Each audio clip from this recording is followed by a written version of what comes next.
Good evening. My name is Lindsay Newton, and I am the Director of Community Engagement at the Missouri Historical Society. On behalf of MHS, I would like to welcome you to STL History Live. Thank you for joining us virtually while we are unable to be together in person right now. I know that some of you watching today are Missouri Historical Society members, and I want to really thank you for your generous support. And also a huge thank you to residents of the city and county for your tax contributions through the Zoo Museum Tax District. Just a few things about the presentation this evening. Closed captioning is being provided. So to turn it on, you can simply scroll to the closed caption button along the toolbar on your screen and select to see the subtitles.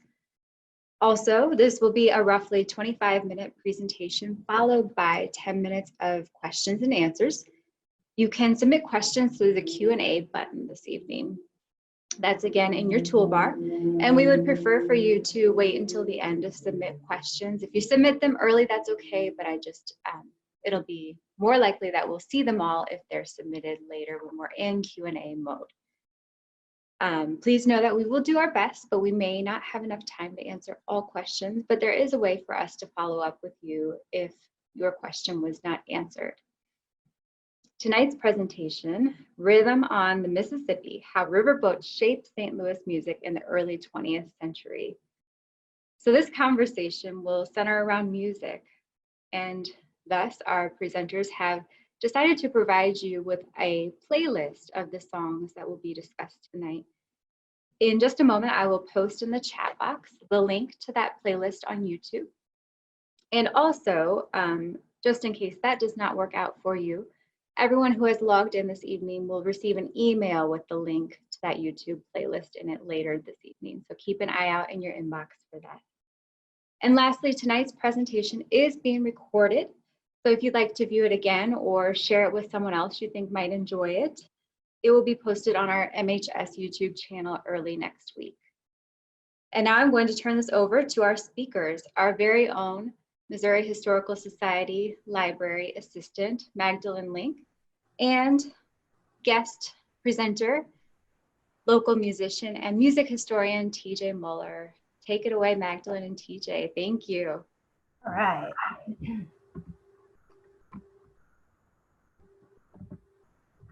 All right, so as Lindsay said, there will be a YouTube playlist that accompanies this. The songs in the playlist kind of follow the order in which we are going to talk about them. So if you do follow along either now or at a later date, just know that. And this evening, our focus is primarily going to be on riverboats from the turn of the 20th century to the early 1930s. So unfortunately, that means that we won't cover the Admiral or the Goldenrod or the Delta Queen or anything like that. We're just going to focus on these earlier boats. And just a note about where most of our images are coming from. If they're not newspaper clippings, a lot of them have come from the collection of the Missouri Historical Society, the Mercantile Library, because they have a really fantastic waterways collection, as well as some papers pertaining to the Streckfus family, and the Hogan Jazz Archive at Tulane University. So we are going to start with the Streckfus family and sort of what made them different. So the Streckfus family was originally from Rock Island, Illinois. Rock Island is one of the Quad Cities alongside Moline, East Moline, Davenport, and Bettendorf. And the reason why the Quad Cities are important is because it is the largest metropolitan area between St. Louis and Minneapolis-St. Paul, or the Twin Cities. So Commodore John Streckfus, seen right here in the middle of this photo, first became a licensed riverboat captain, but then later, when there was a shortage of engineers, he got the training to become an engineer. And the Commodore started the Acme Packet Company in 1884. And for reference, packets are vessels which carry a mix of mail, goods, freight, and passengers. So not necessarily an entertainment vessel, but something that might have entertainment on the side. So another kind of vital part to this story is the deep love of music that the Streckfus family had.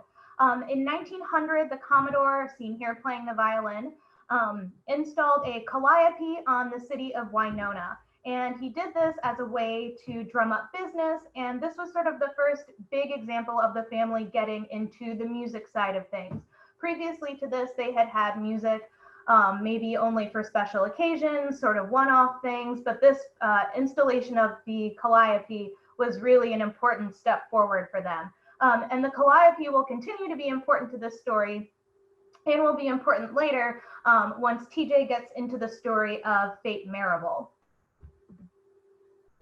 So in 1901, the Commodore decided to build the first excursion boat, which was the JS. JS stands for John Streckfus, and it was a large and commanding vessel that traveled along the Mississippi until a fire destroyed it in 1910. The JS was really the first of its kind. It utilized more modern technology, and it did excursions that lasted no more than a day, most of them just for an evening or an afternoon. He contracted a company in Indiana to build it at a cost of $25,000 in 1901, which with inflation is almost $1 million today. So it was a pretty hefty investment for the company. And unlike a cruise ship, in place of rooms for the passengers, it just had a really large ballroom, an observation deck, and some smaller kind of dining areas, and a small number of rooms for staff, because staff would oftentimes stay on board the boat when they were docked. So the entire purpose of the boat was for entertainment, and eventually the company's slogan became, "The most for its money is what the public gets." So the company soon changed its name from the Acme Packet Company to the Streckfus Steamboat Line. And in 1911, things really changed for the family when they purchased the Diamond Joe Company. With this company came 4 new boats, and the family really kind of made a name for themselves and began to take over this steamboat excursion market.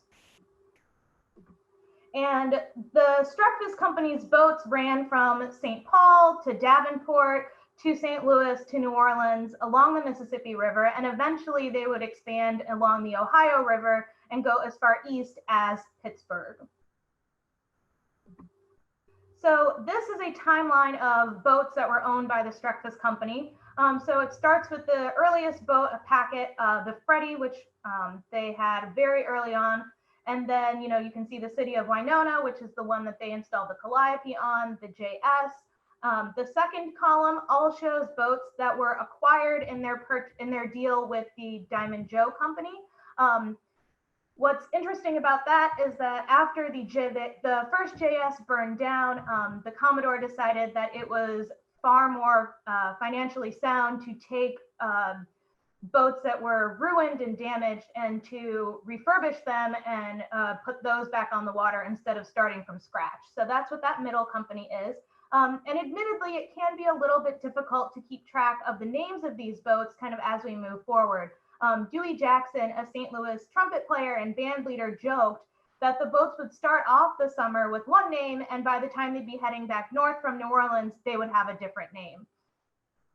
And I've included some of those later boats as well, just to sort of give some perspective. And it sort of shows that by the time you get to a boat like the Admiral, which I'm sure a lot of people are familiar with, the Streckfus Company had decades of experience behind them and had really perfected their kind of entertainment forward business model through, 10 other vessels. So the Streckfus Company really kind of controlled the best parts of the riverfront and had what were kind of seen as prime departure points. So this is a map from Google that kind of shows where some of those popular departure points were. They included the Eads Bridge, and then the foot of Washington Avenue, foot of Locust, and the foot of Olive. So it is, however, important to note that during this time, there were other smaller companies that were operating excursion boats, but their presence and the influence of the Streckfus Company was kind of overwhelming and was really felt everywhere.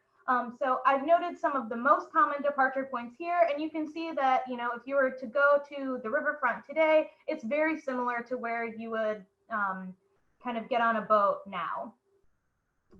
And this aerial photograph from the Missouri Historical Society's collection from 1926 kind of shows what they mean when they say the foot of, you know, Washington Avenue. You can really see that without the arch having that footprint, you could really just almost walk right into the river and right onto a boat. Usually people were taking either, we've seen in ads taking buses, or we've seen mentions of special deals with taxi companies or car parks. So it was really very easy and accessible for people to sort of get right to the riverfront. They would see the boats and they would walk right on. So this is a schedule for the steamer St. Paul, and the St. Paul, St. Louis, and Pittsburgh were part of a spring and summer excursion season, while New Orleans was part of a fall winter season. And sort of this schedule shows the times and durations of excursions, some of which would last all day, starting at 9:30 a.m. and returning at 7 p.m. And others would last just an afternoon or an evening. And the shortest excursions were at night. You can see the ones down in that lower area leave at 8:30 and return at 11:30. So daytime and weekday trips were most popular with women and children and women's groups and social clubs, maybe church groups, that sort of thing. And I did some price comparisons for the time. And the excursions were really no more expensive than, a ticket to a movie theater. So it wasn't a particularly exclusive form of entertainment per se. And the boats were really a great way to spend a summer day and escape the heat while enjoying the Mississippi. They would have musical entertainment alongside what we would now think of as, living historians or tour guides, kind of telling facts about the river and pointing out, interesting sites for people as they were kind of traveling down the Mississippi. So dances were held nightly. However, if you note on this particular schedule, it says every night except Monday night. And that is because the Streckfus boats were segregated and Monday nights were reserved specifically for the Black community. Monday nights were the night that excursion boats allowed solely Black cruises. And I couldn't find anything indicating why, other than, just institutional racism. There may have been an ordinance or perhaps, an unspoken agreement between boat owners. But even some smaller vessels did kind of follow the model of the Streckfus Company. That said, though, there were these other companies and other boats, one of which was the Avalon, that saw this as an opportunity to instead serve a marginalized community. And nobody could really compete with the Streckfus Company, so instead they would pivot and they focused a lot of their attention on cultivating tours for the Black community. And I've seen some conflicting evidence and information about when the sort of segregation of passengers was really enforced, but I can say that without a doubt, it was in full swing by 1920. And TJ will go into it a bit more, but the segregation rules didn't apply to the earliest bands that were on these boats. Fate Marable's band was integrated as well as another band, which he's going to talk about. And in fact, the Streckfus Company observed this Monday night rule until 1969. So we're going to talk a little bit about the Black community's excursion experience. And the earliest mention I could find of an excursion for the Black community is in 1903 in the St. Louis Palladium newspaper. And as you can see in April, there is a mention that, something like this is hopefully going to happen in the summer. And by the summer, by June of 1903, you see multiple advertisements for different excursions, different times of day. And these were excursions that took place on boats that were, these did not take place on boats that were part of the Streckfus fleet. They would approach those smaller companies or individuals who'd be more receptive, like the Corwin H. Spencer. They were organized by the community, and there was usually a board of community members who would work together. But as you can see, cruises became so popular that by the following year, the Corwin H. Spencer had to leave town. And I did find out that the reason why it left town was because apparently on smaller boats, not the Strekfus boats, there was a bit of a gambling problem. And so the boats had a lot of robberies and raids on them, unfortunately. So a lot of these excursions were organized in conjunction with benevolent societies or fraternal organizations, and they would often use them as opportunities for fundraising or charity work. For example, this trip to Montesano Springs included a visit to an orphanage, as well as a picnic with some of the children that were there. And so while the Commodore and his son, Captain Joe Strekfus, were controlling the music and entertainment on the Strekfus line, Jesse Johnson was doing the same for the Black community. So Jesse Johnson was probably the most influential and important music promoter and organizer in St. Louis's Black community. He started organizing excursions prior to the 19-teens, so he really got into the business early on. And it was widely acknowledged by musicians at the time that if you wanted to play on the boat, you went directly to Jesse Johnson to make that happen. So he promoted events on various boats, including the Gray Eagle, and is often seen listed as the master of ceremonies in advertisements leading up to these excursions. He would plant cryptic messages in the St. Louis Argus to drum up attention and excitement for his events. And you can kind of see through these clippings that span about a 10-year period that within that 10 years, Jesse Johnson became a major force in the excursion business and in St. Louis's African-American community as well. And by the 1920s, in addition to organizing and promoting excursions, he was promoting concerts, scouting talent for race record labels, and he had his own record store, among 9 million other things.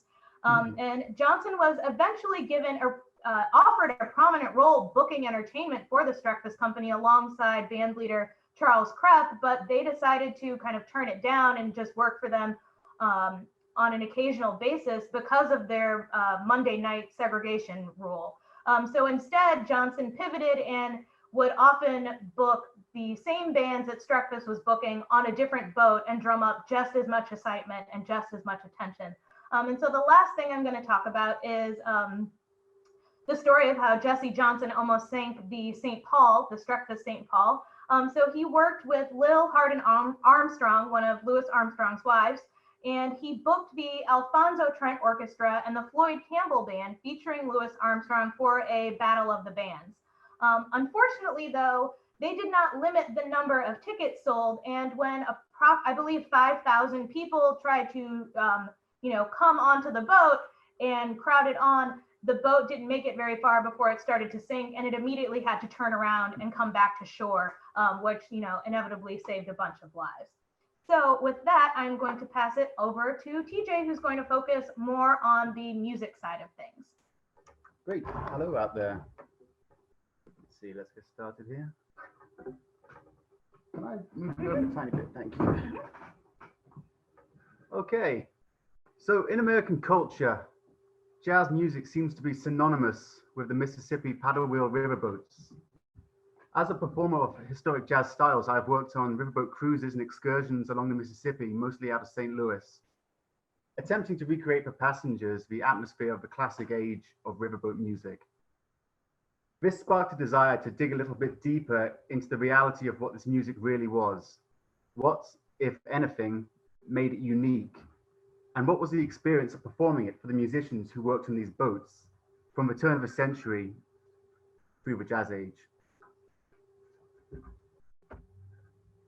So, as Maggie mentioned already, some of the first official music aboard the Strekfus steamers was performed by the family themselves. Though they would always remain highly active in curating the bands and their payroll, by 1907, the Strekfuses had employed white violin player Emil Flint and African-American pianist Charles W. Mills to perform together. This actually happened a little before 1907, but I want to talk about 1907 because it was around this time that Mills, who wanted to attend music school, was ultimately replaced by another talented young African-American pianist from Paducah, Kentucky, called Fate Marable. You can see him pictured there, looking pretty awesome. The band was augmented with other musicians, such as the Midwestern cornet player, Tony Catalano, who I'll talk about a little later on, and ultimately the drummer, Rex Jessup.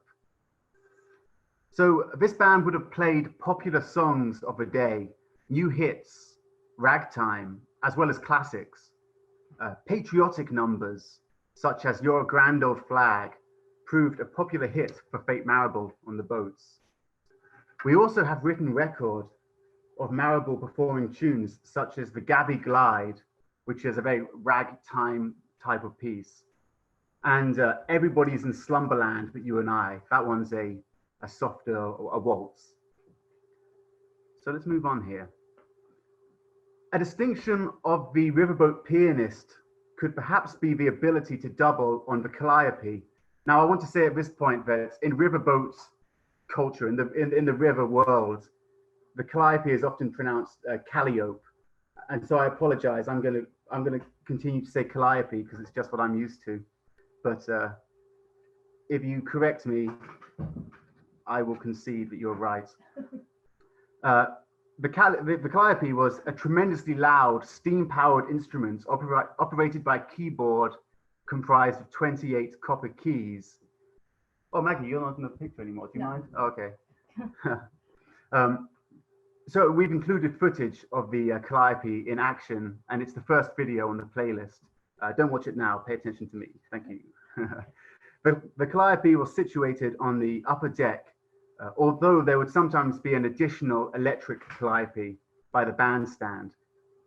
The steam calliope would often be used to drum up business when a boat arrived at a new port. It was a loud instrument and you could hear it all over town. Some of you may have heard one and you'll know what I'm talking about. But the calliope was a challenging instrument to master. Being so loud, it was hard to practice. But by numerous accounts, Fate Marable was considered to have been an excellent calliope player. On one occasion, even bringing the then President Theodore Roosevelt to dance a jig to the tune of Turkey in the Straw. So in the summer of 1918, Fate Marable would accompany the St. Louis ragtime and dance band star, Gene Rodemick, aboard the St. Paul. And Gene Rodemick was certainly a big deal in St. Louis at this time. Whilst Rodemick's band played in the dance hall, Marable played piano in the cafeteria upstairs. And on Rodemick's set breaks, Marable would play piano on the main stage. But this was not Gene Rodemick's first time performing on the Mississippi. In 1909, he had accompanied President Taft on a cruise to New Orleans, where his ragtime renditions had been a big hit with the well-to-do passengers. His career on the river didn't seem to continue much after the 19-teens, but by one account from a newspaper here in St. Louis, it seems like the hit he made initially on the river did help his career moving forwards, especially that tour with Taft. It seems like it might have led to some pretty good country club gigs, which sustained him for a while. I should be so lucky, Maggie. Here we go, let's move on here. So I'd like to talk briefly about the first really successful, entirely African-American jazz group to perform on the steamers. And interestingly, it roughly begins around the time of the Spanish flu. So jazz really begins to become a popular term in America around 1917. And both Fate Marable and the Streckvises wanted to capitalize on this craze. So in New Orleans, they set about to recruit Black musicians capable of reading sheet music and playing this newly popular style. But early on, the Spanish flu epidemic briefly threw a spanner in the works. The New Orleans bass player, Pops Foster, recalls, "We got started playing on the boats just before the influenza epidemic of 1917. It hit and we had to lay off for a couple of months. But in 1918, we played the boats in New Orleans and got the band together to go to St. Louis." Oops, how do I move forward? Thank you. So the newly formed band was able to make it upriver to the Midwest. And within this band were several musicians who would go on to have distinguished jazz careers, not least of all, young cornet prodigy, Louis Armstrong. Many of the musicians who worked in Fate Marable's bands over the next couple of decades would point to their time on the boat as one of learning, referring to Marable's band as the Conservatory. The Streckfuses expected their musicians to work to the best of their ability and would often be present at rehearsals, monitoring the progress of the bands, taking notes of mistakes, measuring tempos with a stopwatch, and regularly presenting them with new arrangements. Sometimes the Streckfuses would even take trips to go see what other bands were playing and see if they could then get those arrangements themselves. So Louis Armstrong himself was mentored in sheet music reading on these boats by Fate Marable and other members of the band, such as Davy Jones, who played the curved mellophone. You can see him there in the image. And Norman Mason, who was a St. Louis reed player who could also double on trumpet, I believe. Okay, let's see. Oh, one more thing here. Yeah, the Fate Marable's group arrived in St. Louis in 1919, just in time for the Decoration Day celebrations of May 30th. But it is important to note that this isn't how jazz first arrives in St. Louis by any means. Jazz groups, both local and visiting, had been appearing in St. Louis continuously for years, at least since 1917. And the city had already begun producing some highly regarded jazz and blues musicians, thanks to a thriving culture of Black community youth bands in St. Louis. Many of the local musicians had good technical ability and were very competent readers, and the Streckfus Company were quick to employ the local talents. Two of the most highly regarded African-American cornet players in St. Louis at the time were Charles Kreff and Dewey Jackson. And it's important to note at this point that whilst these names are almost forgotten in the history of jazz today, they were a big deal back then, especially in the Midwest, especially in St. Louis. Charles Kreff had been cited by many acclaimed musicians who witnessed his playing as one of the finest blues cornet players of his day. And in local newspapers, Dewey Jackson is hailed as the originator of the wah-wah cornet. Both worked many years aboard the Streckfus steamers in groups under their own leadership and alongside Fate Marable in his bands. So Dewey Jackson, the trumpet player we just saw, recalls how in 1919, when playing cornets alongside Charles Kreff aboard the steamer JS, the St. Paul pulls up alongside, and the two of them overhear Louis Armstrong. This is when Louis Armstrong has first got to St. Louis. He's still a young man himself, and he's soloing over Fate Marable's band. Dewey Jackson describes Armstrong taking up to 4 consecutive hot solos over the tune High Society. And as a cornet player myself, that takes a lot of wind. So Dewey Jackson turns to Charles Kreff and he says, "Sorry, Charlie, but there's the greatest trumpet player in the world." So this anecdote is one of many seemingly conflicting stories about the music performed on the excursions. Several accounts from musicians who worked on these boats, such as from banjoist Johnny St. Cyr, tell us that the bands were reading sheet music and improvised solos weren't taken. But Johnny St. Cyr also, in the same interview, likens the sound of the group to how the Fletcher Henderson band sounds on its early 1920s record of Mandy Make Up Your Mind. This is also listed in the playlist. So if you want to hear the tune he's referring to, you can see it in the playlist. It's unquestionably a hot, jazzy record. So I want to make a note here, make a point here, and that is that playing a written arrangement in the early 20s and playing what we call hot in jazz lingo are not two mutually exclusive things. They can be one and the same. Ultimately, it seems that diversity and versatility were the name of the game. These riverboat musicians had to be able to play popular dance tunes, waltzes, classical pieces, such as Marable had been playing on the boat since 1907, but also interpret written jazz arrangements in a hot contemporary fashion. This way, the Streckfuses could sell tickets to the youngsters and their parents. Let's see.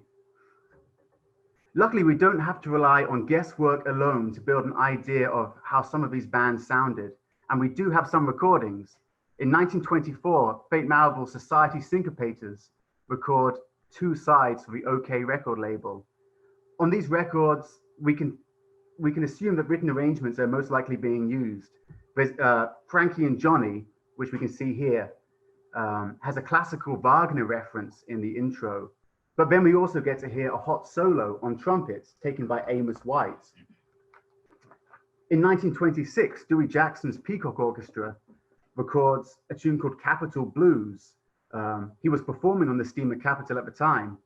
A newspaper review of a show that he did on the Capitol talks about how the singer and drummer in the band, Floyd Campbell, impressed audiences with his blues singing, which helps us suggest that they were playing blues, at least by 25, I think here, to white audiences, which perhaps represents a change. But perhaps the best example we have of how a riverboat band may have operated can be heard on two sides of one Charles Kreft record. You can see them down here. Grandpa Spells and Way Down in Lover's Lane. Grandpa Spells is a hot jazz tune composed by Jelly Roll Morton. And on this record, the band is playing hot. There seems to be an element of written arrangements, but they're really cutting loose. Now, on the other side, we have Way Down in Lover's Lane, a ballad written by Clarence M. Jones. The band is playing strict arrangements accurately and in a soft and pretty manner, demonstrating how such a band, how a band like this, playing on the river, they could please the jazz lovers and also the older folks who might prefer to toddle around the dance floor rather than Charleston. For the most part, playing on the riverboats seems to have been only an aspect of many musicians' careers, and most likely few would have identified as riverboat musicians through and through. But the white cornetist Tony Catalano, like Fate Marable, had been on the boats continuously since the early 1900s and through the 1930s. So he'd seen ragtime at one of its heights. He'd seen jazz become popular. He'd seen swing become popular, and he'd been playing it all on the river. And much like Fate Marable, his groups would serve as inspiration for young musicians just getting started who would later rise to great acclaim, such as Bix Beiderbecke, the cornetist from Davenport, and the pianist Jess Stacy, who went on to perform at Carnegie Hall with Benny Goodman and even play with the famous Bobcats, Bob Crosby's Bobcats. So throughout the 1920s, the Streckless Company employed the talents of some of the country's most popular musical artists. Pictured here, we can see Ralph Williams, famous Benson Orchestra of Chicago, Louis Pinicho, a top dance band cornetist of his time, and Jules Bufano, a popular pianist and composer. These groups would have been big attractions, playing sweet dance band tunes, novelty numbers, and hot arrangements of new jazz hits. Whilst we don't see a return to the racially mixed groups of Marable's early days on the boats, accounts from both white and black musicians tell us that there wasn't a mutual appreciation between the musicians who witnessed each other's playing, if perhaps a little wariness from some of the black musicians of the white musicians looking to steal their licks. And there's a great story that the drummer Baby Dodds tells, where he tells us he referred to such white musicians hanging around the bandstand as alligators. So to wrap up, I want to talk about why we think about riverboats and jazz, why it's a thing. It's hard to fully pinpoint any defining features of riverboat music, which sets it apart from other contemporary music of its time. So why is it remembered? Firstly, it did have an early impact on some young musicians who would go on to define their genre, such as Louis Armstrong and Bix Beiderbecke. And therefore, it's ingrained in the popular narrative of the growth of jazz. Secondly, it is possible that through the Streckless Company marketing African-American jazz bands to white audiences all over Middle America, it could have been many's first experience of a music that in many ways would come to represent a decade. Lastly, it is very likely that we associate riverboats with jazz music because that was the intention. The companies running these excursions had their finger on the pulse of public demand And as soon as we see jazz appear in pop culture, we see steamer advertisements covered in reference to the new music and dance trends. That romantic image we still have today of a Mississippi paddle wheel churning to the rhythm of a jazz band on a moonlit night is precisely the image we were supposed to remember. So that, I think, wraps up what we have to say so far about Jazz on the River. Yeah, and so we are going to take some questions at this point. So let's see. So the first question we have is that, so while ragtime seems to have been popularized in the riverboat cruises, where did it originate? So pretty much without a doubt, well, Missouri obviously played an important point, obviously for Scott Joplin.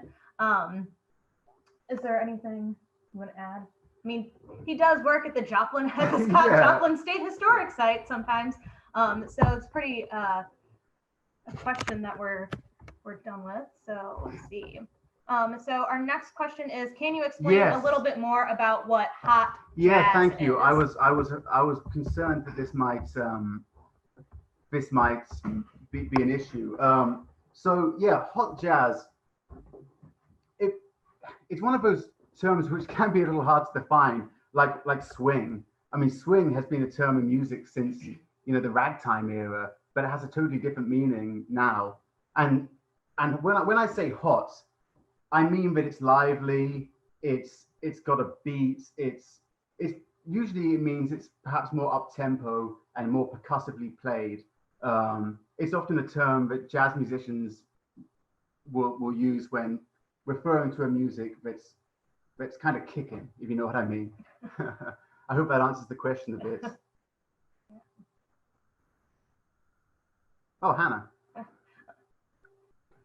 So let's see. So were there riverboats that did have cabins where passengers were on for multiple days, or during this time were the short excursions the main thing? So there were some boats that had cabins, but for the most part, they were just doing these kind of small excursions. That said, the boats did kind of go, so the St. Paul would maybe spend a few weeks in the Twin Cities, then it would come down to St. Louis for a few weeks, and then it would go down to New Orleans and finish out the season and then work its way back north. So the boats themselves were making longer excursions, but the passengers weren't staying on them for typically more than a day. I did see an ad for a cruise that was about 15 hours, which seems a bit absurd to me, but it was primarily a kind of day trip or kind of night out sort of a situation. I want to mention as well that many of the musicians did sleep aboard the boats themselves and had cabins on the boats. And for the most part, they seem to find the boat cabins fairly comfortable. Mm-hmm. But when they settled in the town for a season, some of them would opt to find lodgings in the town. I believe Pops Foster and Johnny St. Cyr, that's the bass player and the banjo player from one of Marable's bands. I think they opted to stay with the same family every season. We've got a question here. Can I read this one from the top one there? Okay. Do we know if bands developed a fan base from the boats that followed them into the bars and clubs? That's a great question. Honestly, I think, as far as I'm aware, it really worked more the other way around. It really worked the other way around. That they were looking for popular people who were already fairly established to bring them to the boats. But that's a good question. So the next one is, was the kind of John Streckfus, the Commodore, the first to include music on riverboat trips? So yes and no. So prior to the Streckfus company starting these excursions, there was a tradition that kind of started after the Civil War of kind of what you would think of as the movie, or musical showboat. So that was totally a thing. There were these gigantic boats with paddle wheels that would, go from town to town, kind of doing a similar thing, that had, a lot of, music and kind of lively entertainment and, whatever else happening on them. But the Streckfus Company was particularly innovative in that they were the first to design a vessel that was specifically for entertainment on the Mississippi River. So that was what they decided was, where their efforts were going to go. So they decided to, build a boat that was solely for entertainment purposes, that was not going to have anything to do with, people staying, for more than a few hours. And in fact, the earliest boats, like the original JS, I believe that there was no bar. And while there was a dining room, guests were often just invited to kind of pack a picnic and make a day out of it. So it was really kind of a temporary sort of environment, as it were. So I was doing a little bit of reading today, and I was actually looking into this topic a bit more, trying to learn about more of his bands that don't follow. Sadly, we had to sort of stick to one narrative, so we really stuck with the Streckfuses. But I found a great story from 1891 this morning about a guy called Professor Buffano, not related to the other Buffano I mentioned, actually, playing with his brass band on the boat. And then I was also reading about some bands during the World's Fair that performed on some excursions, primarily for African-American audiences, including the Great Western Band, which was run by a popular local band leader called William Flowers, and another band called the World's Fair Band, which was made specially for the occasion, I believe. So our next question is, did you find any evidence of integrated passengers or dances, or were they always segregated? I think I've got the first part of this, unless you know others. So on those Monday nights, we do have accounts from the musicians who work the boats that some white people would come in. It seemed that the segregation laws didn't apply quite as strictly to them. But these are some of the examples that we have of the white musicians being able to get there and meet some of these New Orleans players and other St. Louis players for the first time. So that's as much as I know about that. I think on Monday nights it was catered for the Black community, but some white people did attend. Yeah, and that kind of schedule that I showed earlier that listed, that said every night except for Monday night, that was a Streckfus Company publication that was put out, kind of like a little promotional brochure that they would put out at the beginning of the season. And it was not geared towards Black audiences, which is why it said that. So they kind of took away the idea that it was even an option for most white people to go during those evenings, but obviously some did. People who were in the know, as it were. All right. Is that the question, Stan? Great. I think that's it. All right. Well, thank you, Magdalene and TJ, for sharing this history with us tonight, and thank you all for tuning in. TJ, as a musician, would you just like to share with the audience who maybe don't know you what bands you play with? Oh, thank you for the press. Yeah. Yeah, thanks. So I lead an orchestra in St. Louis called the Arcadia Dance Orchestra, and we specialize in historic St. Louis jazz. And actually, if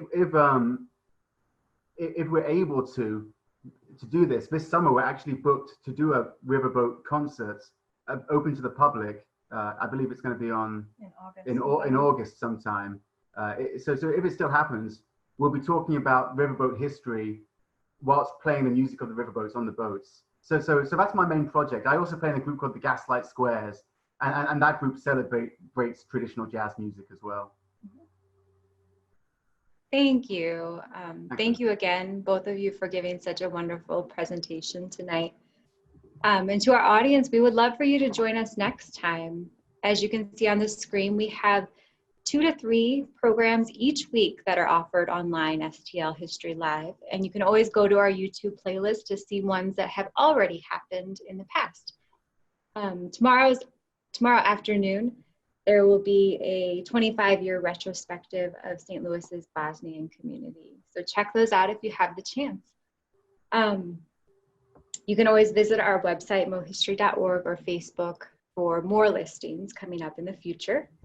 And lastly tonight, I just wanted to ask you if you would be able to provide us some feedback. We're always able to use feedback to gear our programs to better suit your needs. So by this time, a Kobo Toolbox survey would have opened up in another browser tab on your computer.